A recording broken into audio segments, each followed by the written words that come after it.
Hello students, welcome to MOS classes. इस video में हम 7th क्लास मैथ एनसीईआरटी की जो नई बुक है उसके चैप्टर नंबर 6 की एक्सरसाइज 6.1 के सभी क्वेश्चंस को सॉल्व करेंगे। फर्स्ट क्वेश्चन में हमसे कहा गया है in triangle P Q R D is the mid point of line segment Q R. इस डायग्राम में आप देख सकते हैं स्टूडेंट्स कि ये ट्रायंगल पी क्यू आर है और क्वेश्चन में हमें यह कहा गया है कि जो डी पॉइंट है ये लाइन सेगमेंट क्यू आर का मिड पॉइंट है, यानी कि D point line segment Q R को दो इक्वल पार्ट्स में डिवाइड करता है। तो क्वेश्चन में आगे हमें दिया गया है line segment P M is dash, यानी कि इस ट्रायंगल में जो लाइन सेगमेंट पी एम है वो क्या है। यहां पर आप देख सकते हैं स्टूडेंट्स कि जो लाइन सेगमेंट पीएम है ये लाइन सेगमेंट क्यू आर के साथ परपेंडिकुलर बना रहा है। ये जो सिंबल है ये 90 डिग्री का सिंबल है। इस एक्सरसाइज की बेसिक वीडियो में हमने आपको ये समझाया था स्टूडेंट्स कि जो लाइन सेगमेंट वर्टेक्स से होकर जाती है और अपोजिट साइड के साथ परपेंडिकुलर बनाती है उस लाइन सेगमेंट को हम एल्टीट्यूड कहते हैं। तो लाइन सेगमेंट पीएम एल्टीट्यूड है, तो यहां पर आप लिखेंगे एल्टीट्यूड। उसके बाद हमें कहा गया है पीडी इज डैश, यानी कि इस ट्रायंगल में जो ये लाइन सेगमेंट पीडी है इसे हम क्या कहेंगे। क्वेश्चन में हमें यह बताया गया है स्टूडेंट्स कि D point line segment Q R का मिड पॉइंट है और यहां पर आप देख सकते हैं कि ये जो लाइन सेगमेंट है पीडी ये वर्टेक्स पी को अपोजिट साइड के मिड पॉइंट से कनेक्ट कर रही है। इस एक्सरसाइज की बेसिक वीडियो में हमने आपको ये समझाया था स्टूडेंट्स कि वो लाइन सेगमेंट जो वर्टेक्स को अपोजिट साइड के मिड पॉइंट से कनेक्ट करती है उस लाइन सेगमेंट को हम मीडियन कहते हैं। तो पीडी क्या है? पीडी मीडियन है, तो यहां पर आप लिखेंगे मीडियन। उसके बाद हमसे पूछा गया है is Q M is equal to M R. तो यहां पर हमें यह बताना है कि क्यू एम और एम आर इक्वल है या नहीं। अब ध्यान से देखिए स्टूडेंट्स कि क्वेश्चन में हमें यह बताया गया है कि point D line segment Q R का मिड पॉइंट है, यानी कि point D line segment Q R को दो इक्वल पार्ट्स में डिवाइड कर रहा है। यहां पर आप देख सकते हैं स्टूडेंट्स कि अगर पॉइंट डी मिड पॉइंट है क्यू आर का तो क्यू डी और डी आर आपस में इक्वल होंगे, लेकिन पॉइंट एम तो क्यू आर का मिड पॉइंट नहीं है और अगर एम क्यू आर का मिड पॉइंट नहीं है तो क्यू एम और एम आर आपस में इक्वल भी नहीं होंगे। इसलिए यहां पर हम लिखेंगे नो, यानी कि क्यू एम और एम आर आपस में इक्वल नहीं होंगे। सेकंड क्वेश्चन में हमसे कहा गया है draw rough sketches for the following, यानी कि इस क्वेश्चन में हमें जो इंस्ट्रक्शंस दी गई है उसके अकॉर्डिंग हमें रफ स्केचेस तैयार करने हैं। ए पार्ट में हमसे कहा गया है in triangle ABC BE is a median, यानी कि हमें यहां पर दो काम करने हैं। एक तो हमें ट्रायंगल एबीसी ड्रॉ करना है और इस ट्रायंगल एबीसी में हमें मीडियन बीई भी ड्रॉ करना है। तो सबसे पहले आप ये ट्रायंगल ड्रॉ करेंगे और इस ट्रायंगल को नाम देंगे ए बी सी। अब हमें यहां पर मीडियन बीई ड्रॉ करना है, यानी कि ये मीडियन वर्टेक्स बी से स्टार्ट होगा और वर्टेक्स बी की जो अपोजिट साइड है यानी कि ए सी इसके मिड पॉइंट यानी कि ई को टच करेगा। तो यहां पर आप ये मीडियन ड्रॉ करेंगे और ये मीडियन है बीई। याद रखिएगा स्टूडेंट्स कि ट्रायंगल का जो मीडियन होता है वो जिस वर्टेक्स से स्टार्ट होता है वो उस वर्टेक्स की अपोजिट साइड के मिड पॉइंट को टच करता है।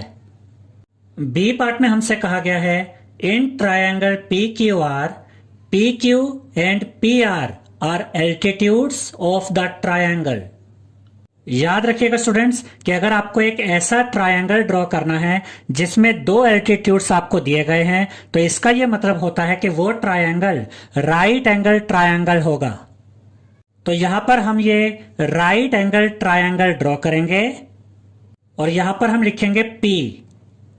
अब हमें कैसे पता चलेगा कि यहां पर P लिखना है? देखिए यहां पर हमें दो एल्टीट्यूड्स दिए गए हैं PQ एंड PR। दोनों में क्या कॉमन है? दोनों में P कॉमन है। इसमें भी P आ रहा है और इसमें भी P आ रहा है।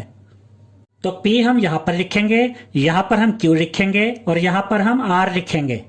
अब ध्यान से देखिए स्टूडेंट्स कि PQ भी एक एल्टीट्यूड है, क्योंकि PQ PR के साथ यहां पर 90 डिग्री का एंगल बना रहा है, और PR भी एक एल्टीट्यूड है, क्योंकि PR PQ के साथ यहां पर 90 डिग्री का एंगल बना रहा है।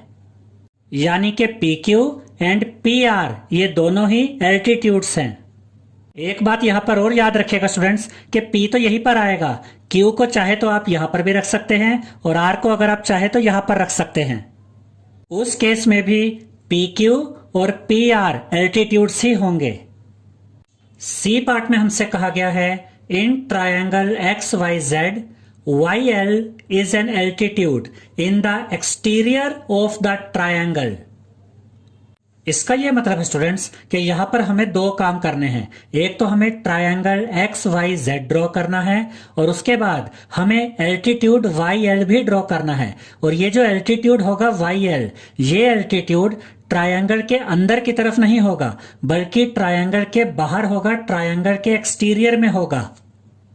अब ये जो डायग्राम आपको यहां पर दिख रहा है, ये डायग्राम कैसे बना हम इसको समझते हैं।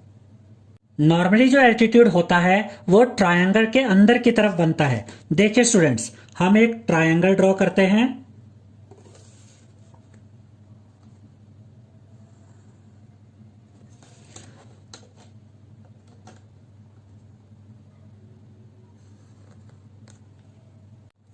और इस ट्रायंगल को हम नाम देते हैं XYZ।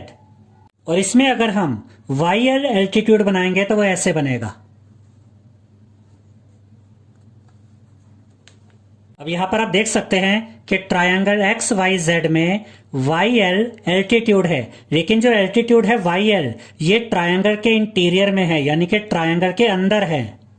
लेकिन हमें जो एल्टीट्यूड YL बनाना है वो ट्रायंगल के अंदर नहीं होना चाहिए, बल्कि ट्रायंगल के बाहर होना चाहिए। तो जो ट्रायंगल XYZ हम बनाएंगे वो इस तरह से बनाएंगे।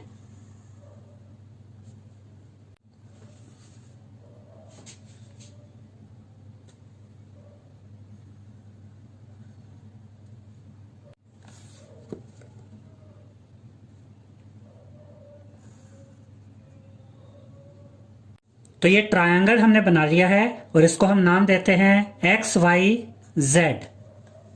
अब हमें जो एल्टीट्यूड बनाना है वो इस तरह से बनेगा।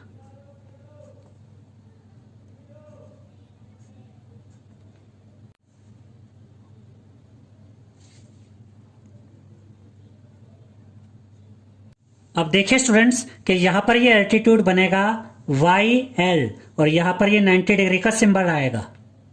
अब आप देख सकते हैं कि ये जो एल्टीट्यूड है YL ये ट्रायंगल XYZ के अंदर नहीं है, बल्कि बाहर है। अब आपको ये समझ आ गया होगा स्टूडेंट्स कि ये डायग्राम ऐसा क्यों बना है। यहां पर आप देख सकते हैं कि ट्रायंगल XYZ है और जो YL एल्टीट्यूड है ये एल्टीट्यूड ट्रायंगल XYZ के एक्सटीरियर में है, यानी कि बाहर है।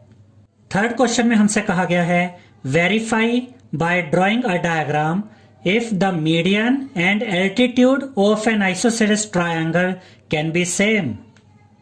इसका यह मतलब है स्टूडेंट्स कि पहले तो हमें एक आइसोसेलेस ट्रायंगल ड्रॉ करना है और उसके बाद हमें यह वेरीफाई करना है कि उस आइसोसेलेस ट्रायंगल का मीडियन और एल्टीट्यूड सेम है या नहीं। इसे आप ऐसे भी कह सकते हैं कि हमें एक आइसोसेलेस ट्रायंगल ड्रॉ करना है और फिर इस आइसोसेलेस ट्रायंगल में हमें एल्टीट्यूड ड्रॉ करना है और फिर हमें यह वेरीफाई करना है कि क्या यही एल्टीट्यूड इस आइसोसेलेस ट्रायंगल का मीडियन भी है या नहीं। तो सबसे पहले तो ये याद रखिएगा स्टूडेंट्स कि आइसोसेलेस ट्रायंगल वो ट्रायंगल होता है जिसकी दो साइड्स इक्वल होती हैं। तो सबसे पहले हम ट्रायंगल ABC ड्रॉ करेंगे और इस ट्रायंगल में side AB and side AC equal होंगी। हमने जो ये ट्रायंगल ड्रॉ किया है स्टूडेंट्स, इस ट्रायंगल में हमने AB साइड भी 5 सेंटीमीटर ली है और AC साइड भी 5 सेंटीमीटर ली है। आप चाहें तो ये दोनों साइड्स 4 सेंटीमीटर की भी ले सकते हैं, 6 सेंटीमीटर की भी ले सकते हैं। बस इतना ध्यान रखना है क्योंकि ये एक आइसोसेलेस ट्रायंगल है तो ये दोनों साइड्स इक्वल होनी चाहिए।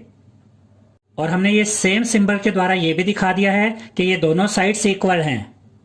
अब हम वर्टेक्स ए से ये एल्टीट्यूड AD ड्रॉ करेंगे और ये एल्टीट्यूड AD वर्टेक्स ए की अपोजिट साइड BC के साथ परपेंडिकुलर बनाएगा, यानी कि 90 डिग्री का एंगल बनाएगा।